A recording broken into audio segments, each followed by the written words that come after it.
Good afternoon. I hope you're doing well on this windy Wednesday, and warm too as our warm weather pattern continues. We're hitting into those lower 80s in Corpus Christi.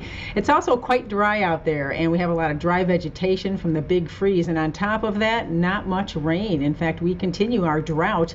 In fact, we have a moderate to severe, even to an extreme drought as you head toward brush country. So the rainfall is certainly needed to moisten things up around here, and we also need some green vegetation, which it may take a little while for all of that to come back. So with all of this, and then on top of it, all the wind, we have a higher fire danger, and fires can spread very quickly if they get going. In fact, windy weather is in the forecast the next few days, and it's not until Sunday the wind comes down and changes direction a bit. But until then, you got to be really careful out there. In fact, anytime you've got to be careful when we have such dry vegetation. So to prevent brush fires, some of the things that we think about first are making sure you put those cigarette butts in the proper receptacle. Don't put those down on the ground or throw them out your car window. Also, put your campfires out completely. I know many of you like to do bonfires on the beaches.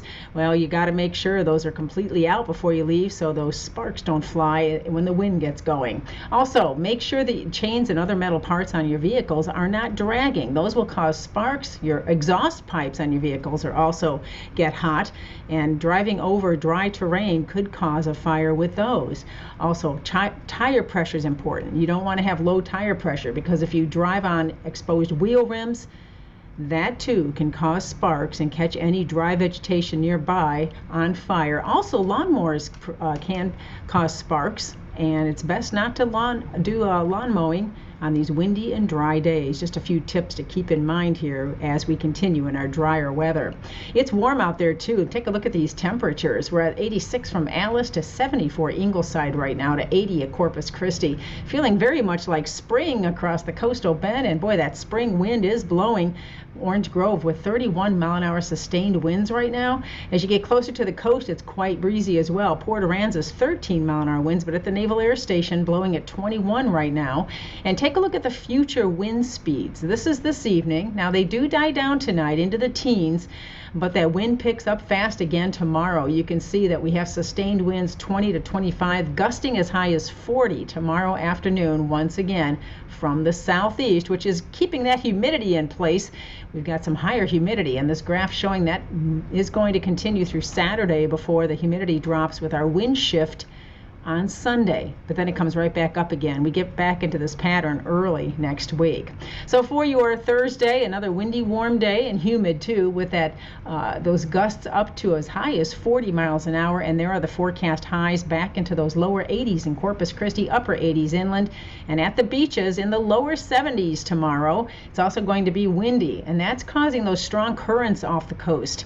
So we have a higher rip current risk continuing this week. You got to use extra caution if you're going to get in the water, and if you do, remember to stay shallow. That's the key. If you manage to get in a rip current, remember, don't fight it.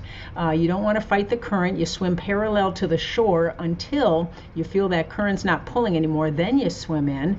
And if you can't do that, you tread water and wave for help. But I think it's always just best to avoid that situation altogether. So as we look outside today, it is windy, warm, and humid. The next front isn't going to get here, though, until Sunday, so this pattern is going to be persistent. But when that cold front comes in, it's pretty weak. It's only going to cool us down a little bit, and we get a little bit of rain, but it doesn't look like much. You can see the showers come in the first half of the day Sunday. It's looking to be under 0.2 of an inch of rain, not enough to help us out with our drought situation for sure, and maybe just enough rain to water our lawns. Taking a look at our 7-day forecast then, windy, warm, and humid through Saturday, nights in the 60s. We cool down at night into the 50s. By Sunday morning, upper 50s. Sunday night will be a little cool, near 50 degrees. Then we warm back up again early next week.